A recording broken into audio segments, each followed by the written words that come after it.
Sr. Ministro, vou-lhe dar dois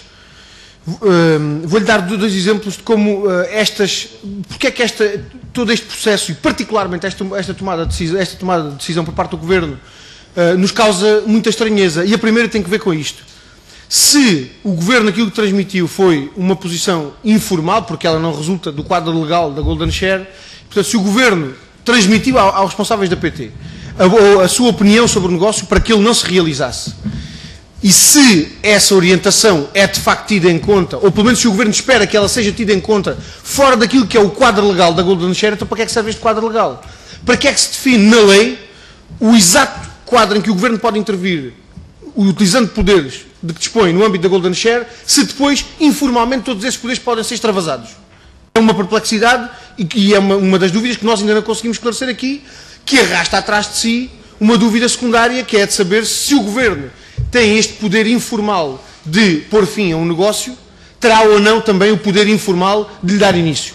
Esta é uma dúvida, e é uma dúvida que se levanta em função desta informalidade e, sobretudo, do extravasar daquilo que é o quadro legal definido pela Golden Share. Mas há uma segunda perplexidade que resulta até das próprias palavras do Sr. Primeiro-Ministro. O Sr. Ministro estava presente no debate parlamentar no dia 24 de junho. E certamente que o Sr. Ministro ouviu o Sr. Primeiro-Ministro nesta Assembleia da República dizer o seguinte: o Governo não dá orientações, nem recebeu qualquer tipo de informação sobre negócios que têm em conta as perspectivas estratégicas da PT. Eu repito, o Governo não dá orientações, nem recebeu qualquer tipo de informação sobre negócios que têm em conta as perspectivas estratégicas da PT. No dia 26, portanto, 2 dias depois, o mesmo Sr. Primeiro-Ministro diz aquilo que já há bocado lhe citei. O Governo decidiu falar esta manhã com a administração da PT, o Ministro já convocou a administração da Portugal Telecom para lhes comunicar que nós nos oporemos a que esse negócio possa ser feito, nós transmitimos essa orientação aos representantes do Estado. Portanto, o mesmo Primeiro-Ministro, no dia 24, dizia que não dava orientações nem recebia informação da PT sobre negócios que têm a ver com perspectivas estratégicas da PT, 2 dias depois dizia exatamente o contrário e dizia que já tinha dado uma orientação à Portugal Telecom, comunicando a oposição do Governo à realização daquele negócio.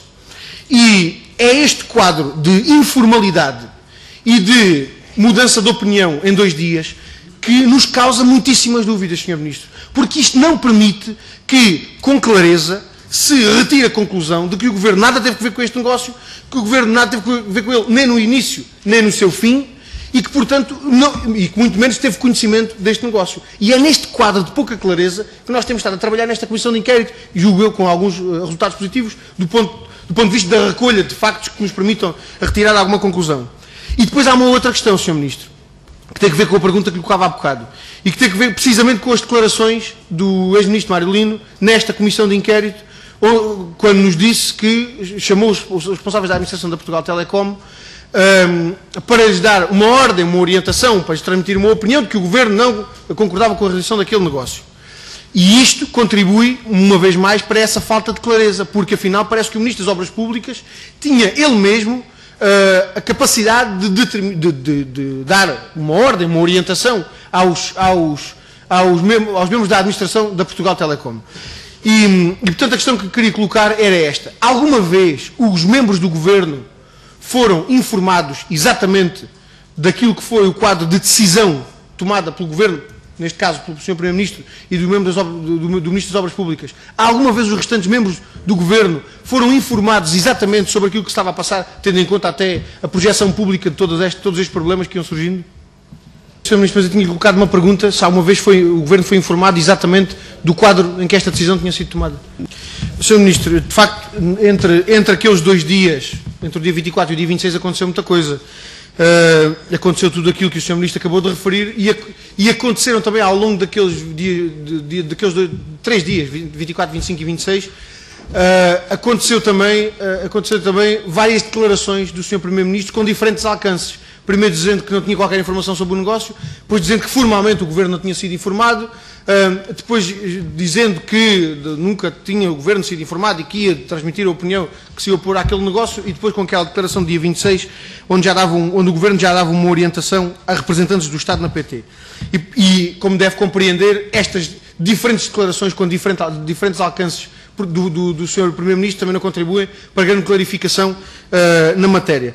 E quanto à paternidade do negócio, o Sr. Ministro certamente se tem acompanhado, como parece, o trabalho desta comissão de inquérito, sabe que essa questão da paternidade ainda não está completamente clarificada, porque ficámos sem saber se era uma paternidade biológica ou se era adotiva.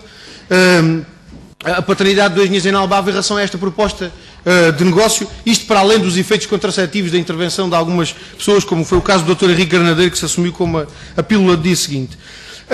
Mas eu queria agora reportar-me às suas declarações naquela conferência de imprensa e particularmente fazendo uso desta transcrição que nos trouxe, ao longo das suas afirmações naquela conferência de imprensa, surge várias vezes a afirmação de que não há perspectiva de negócio. Ora reportando-se àquilo que dizem os intervenientes no processo, ora reportando-se àquilo que é a informação pública, a voz dos responsáveis das empresas envolvidas.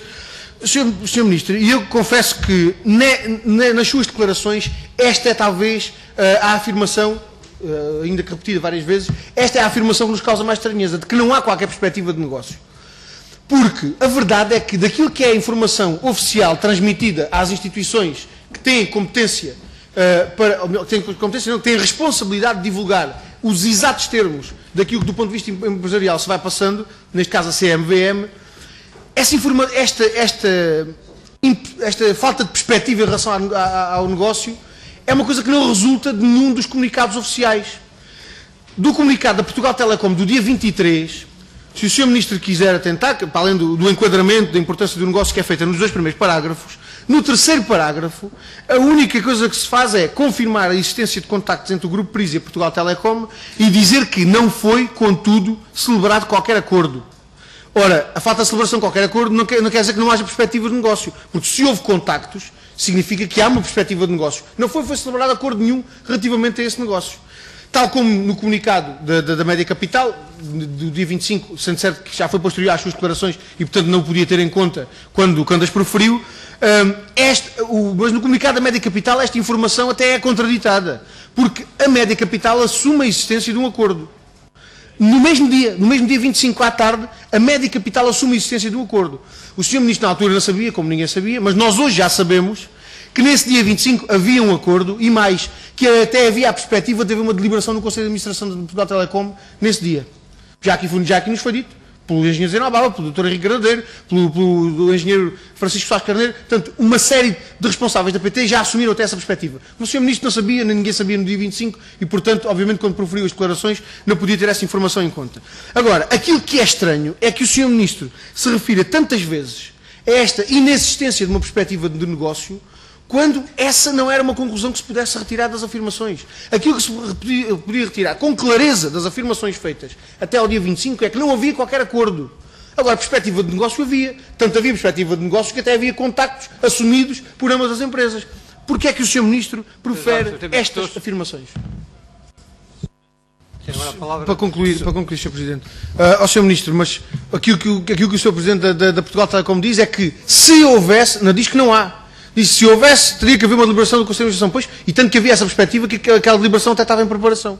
Nós hoje sabemos disso, na altura não se sabia. Agora, não se pode retirar dessas palavras do Dr. Henrique Granadeiro a conclusão de que não havia perspectiva de negócio.